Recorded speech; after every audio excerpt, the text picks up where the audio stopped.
બનાસકાંઠાના પોલીસ જવાને કર્યું સાયકલ ઉપર ભારત ભ્રમણ। પોલીસકર્મી સંજય ગિરી બનાસકાંઠા જિલ્લાના પોલીસ વડાના ડ્રાઈવર તરીકે ફરજ બજાવે છે। સંજય ગિરી છેલ્લા 18 વર્ષથી પોલીસ વિભાગમાં નોકરી કરે છે। 1 વર્ષની રજા લઈને 12 જ્યોતિર્લિંગ, 4 ધામ સહિત ભારત ભ્રમણની યાત્રા પર નીકળ્યા હતા। ત્યારે આજે તેમની યાત્રા શક્તિપીઠ અંબાજી ખાતે પરિપૂર્ણ થઈ ગઈ છે। પોલીસકર્મી સંજય ગિરીએ અંબાજીથી યાત્રા શરૂ કરી હતી અને આજે અંબાજી ખાતે આ યાત્રાની પૂર્ણાહુતિ કરી છે। યાત્રાની પૂર્ણાહુતિ થતાં આજે અંબાજી ખાતે સ્વાગત સન્માન કાર્યક્રમ રાખવામાં આવ્યો હતો।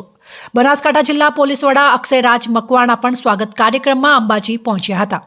સંજય ગિરી ગોસ્વામીનો સન્માન સમારોહ અંબાજીમાં યોજાયો હતો, જેમાં બનાસકાંઠા જિલ્લાના પોલીસ અધિકારીઓ, પોલીસ કર્મચારીઓ પણ સન્માન સમારોહમાં જોડાયા હતા। સંજય ગિરી ગોસ્વામી અંબાજી માતાજીના દર્શન કરીને યાત્રાની શરૂઆત કરી હતી, જે 24 મે 2024ના રોજ આ યાત્રાની શરૂઆત કરી હતી। આ યાત્રા દરમિયાન સંજય ગિરી દ્વારા રોજના 120 કિલોમીટર જેટલું અંતર કાપવામાં આવ્યું હતું। કુલ 15,300 કિલોમીટર સુધી પોલીસ જવાને સાયકલ ચલાવીને આજે 212 દિવસે અંબાજી પરત પહોંચીને પોલીસકર્મી સંજય ગિરીએ માતાજીના દર્શન કર્યા હતા।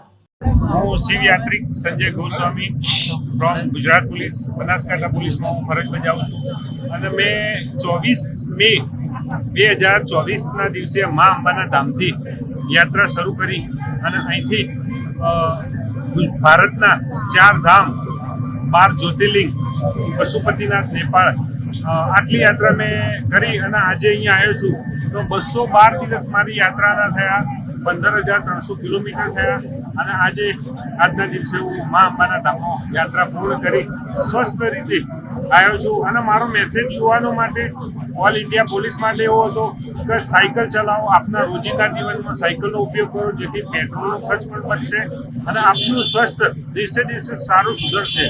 મારું પોતાનું વજન 71 હતું હું નીકળ્યો ત્યારે, અને 212 દિવસે આજે મારું વજન 58 થઈ ગયું। 13 કેજી વેઇટ મારું ડાઉન થયું, પણ મારી કાર્યક્ષમતા શરીરની ડબલ થઈ ગઈ, જેથી હું પણ યુવાનોને પણ મેસેજ આપું છું કે તમે સાયકલ ચલાવો, સ્વસ્થ રહો। આજરોજ અમારા બનાસકાંઠા પોલીસમાં નોકરી કરતા સંજય ગિરી, કે જેમણે પોલીસની 18 વર્ષ જેટલી સર્વિસ કરી છે અને તેમનો આ એક અનોખી જેને કહી શકાય કે એક અનોખી સિદ્ધિ છે આખા ભારતભરમાં, કે જેમાં એમણે 212 દિવસની અંદર 15,300 કિલોમીટરની યાત્રા કરી, 12 જ્યોતિર્લિંગ અને 4 ધામની યાત્રા પૂરી કરી છે। અંબાજી ખાતે એમણે 25 મેના રોજ યાત્રા પોતાની સ્ટાર્ટ કરેલી હતી અને આજરોજ એમણે પૂરી કરી છે। આ બદલ એમને ખૂબ ખૂબ અભિનંદન આપીશ। પર્યાવરણના જતન માટે અને યુવાનોમાં એક મેસેજ છે કે શરીરને ચુસ્ત તંદુરસ્ત કેમ રાખવું અને 15,300 કિલોમીટર જેટલી લાંબી યાત્રા પણ સાયકલ ઉપર કરી શકાય, એ મેસેજ એમણે આપ્યો છે। આ બાબતે હું ફરીથી અમારા સંજય ગિરીને ખૂબ ખૂબ અભિનંદન આપું છું। જય હિન્દ।